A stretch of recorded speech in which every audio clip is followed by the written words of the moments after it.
What's going on, everybody? Welcome back. All right, so we're gonna add on to this floor plan, and we're trying to make this floor plan function for one person or two. And to make a floor plan that's extremely large, that's easy, giving yourself a lot of space. But the challenge is keeping it confined to a certain amount of square feet, and that's what we're going to continue on. So right now, everything is sort of broken up into two sections, a bedroom and a living.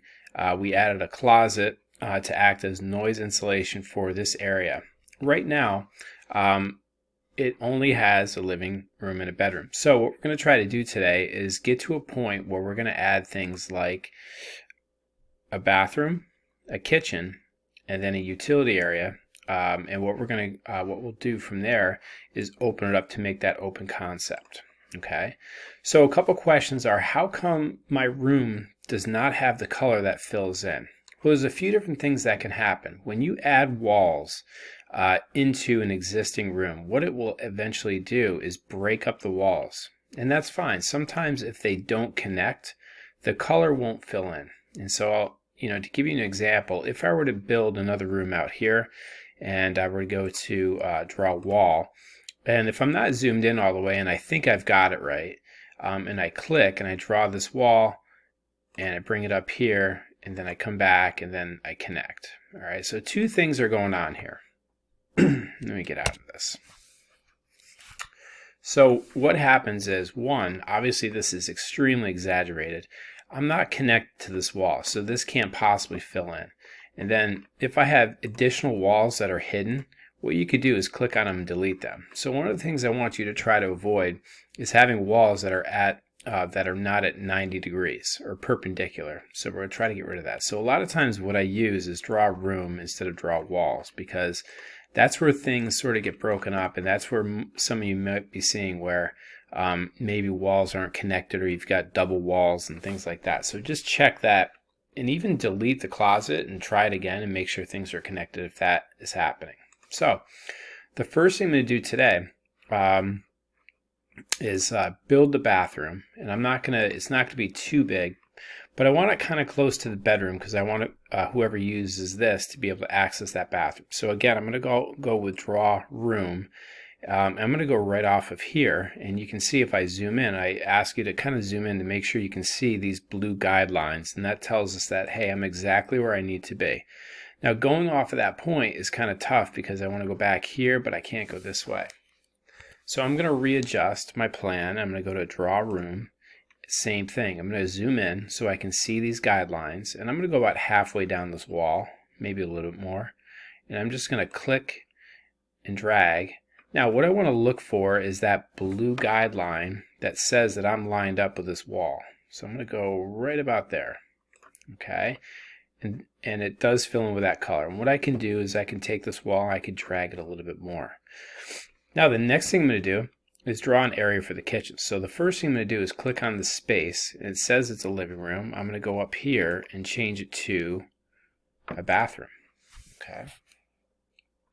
Now as I'm working, what I'm going to do, and I ask you to do the same thing, I'm going to click save as I progress. And when you're done for the day, make sure you click save and make sure you close out a floor planner. If you leave the tabs open overnight and then you go back to it the next day, you're going to find that you're not going to be able to save what you've worked on. So make sure you're saving as you go.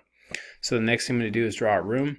I'm going to bring this in here, make sure I see these blue guidelines, and then I'm going to bring the kitchen up maybe a little bit more than halfway through the living room wall, and I'm going to give a little extra space here. Okay. Now eventually what I'll do, I'm going to make a utility area or an entryway or a foyer. So I'm going to click an additional room here, and I'll connect it right to the bathroom, and I'll connect it right to this wall. Okay, and that's it. So everything in the floor plan is combined into the actual structure. There's not a lot of areas that come off of here. So what I'm going to do is go in here, and I'll rename this to be the kitchen, and then what I'll do here is I'll rename that to be utility or hallway, whatever happens. Okay, so right now Obviously looking at everything is closed in, but that's sort of what I want. Eventually we'll make this the open plan. So the next thing I've got to figure out is, well, right now the bedroom, they would have to come out, they would have to go through a doorway here, or there would have to be a doorway here to get into the bathroom. So what I might do is I might make this a shared space. And what that means is that the person in the bedroom can access the bathroom and lock out anybody else in this area while they're using it. And the same thing, if this isn't being used and somebody can come in here, they could lock out from anyone coming from the bedroom in. So it's a shared bathroom. There's a few ways we can do that. One, what I'm going to do is need a way for anybody else to get into the bathroom. So I'm going to take this door, which I already know is 30 inches. I'm going to duplicate it, and I'm going to drag it over here so it's right on this wall right here.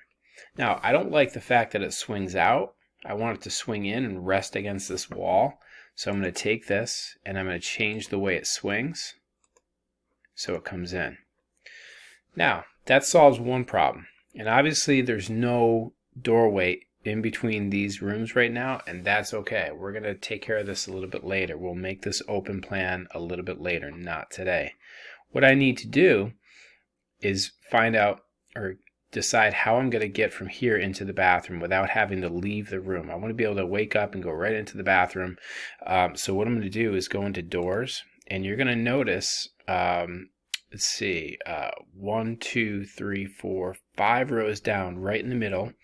I'm sorry, 6 rows down on the first icon it says a pocket door, and this is great. So a pocket door, what this does, if I click and drag and enter this, it allows the door to open and disappear into a wall. So it doesn't actually swing in either direction. It actually it actually disappears into the wall bay. And that's kind of a nice thing to save space. And also it allows entry without having to leave the room. The one thing I don't like about it right now is that it's huge. It's a 41-inch door. It does not have to be. We can stay within either 30 inches or 28, and that reduces the size, and that again saves a lot of space, and I can bring this right over here. Okay, and that's pretty much it. Now, how do I make it an open floor plan? Well, here's the one thing I can do. Instead of deleting these walls, what I'm going to do is actually make an archway. So an archway will still keep the rooms separated where they have their own colors, which is what we want. However, it's going to allow access. So right now, if I click Save, and I go into my 3D view, you can see how everything is broken up, but obviously there's no way to get into all these rooms. I have a folding door here. I've got entry doors all the way through. So I'm going to show you what the archway looks like. Again, do not delete these walls to make an open space. Do not delete the walls to make the open space. You're going to go into Place Doors, and what we'll find as we go down, you'll see 2 icons which look like there's actually nothing there at all. It's either an entryway or an archway, and you can pick either one. And so in order to use these, you have to have a wall in place already. And that's it. So what I'm going to do is take this archway, and I'm going to click and drag and bring it right into the middle here. And yeah, it's very small. No big deal. So what I'm going to do, once I bring this archway in, I can adjust the size of it by dragging the width to be a little bit bigger. Okay, so I'm going to take this, and what I'll do is I'll try to center it the best I can, because you're going to have a little bit of wall space. And so once I do that, you'll see that it still designates this area as the living room, and it designates this area as the kitchen. But when I go into my 3D view, of course I'm going to save it first, you'll see how it opens it up and allows entry. Now, could I make that archway a little bit bigger? Absolutely. Okay, so what does an entryway look like? It's pretty much the same thing. So I'm going to go to Place Doors. I'll go right down here, and I'm going to hover and wait till it says either archway or entryway, and I'll click and drag this right over here. So the entryway, the same thing.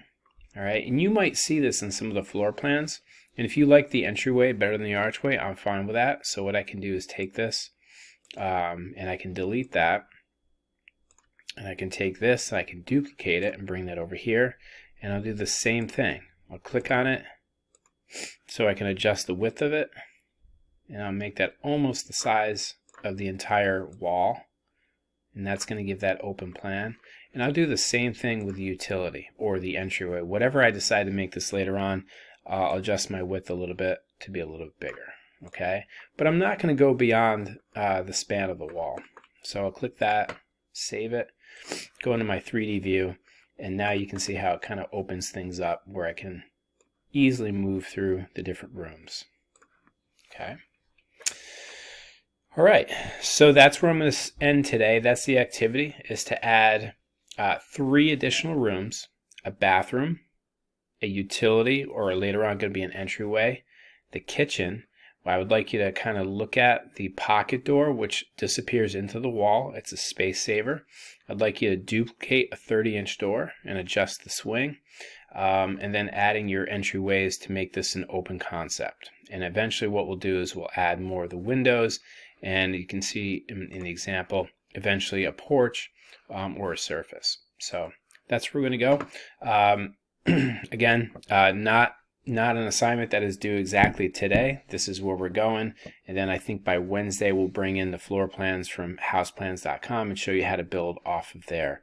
All right, everybody, have a really good Monday. We'll talk to you soon.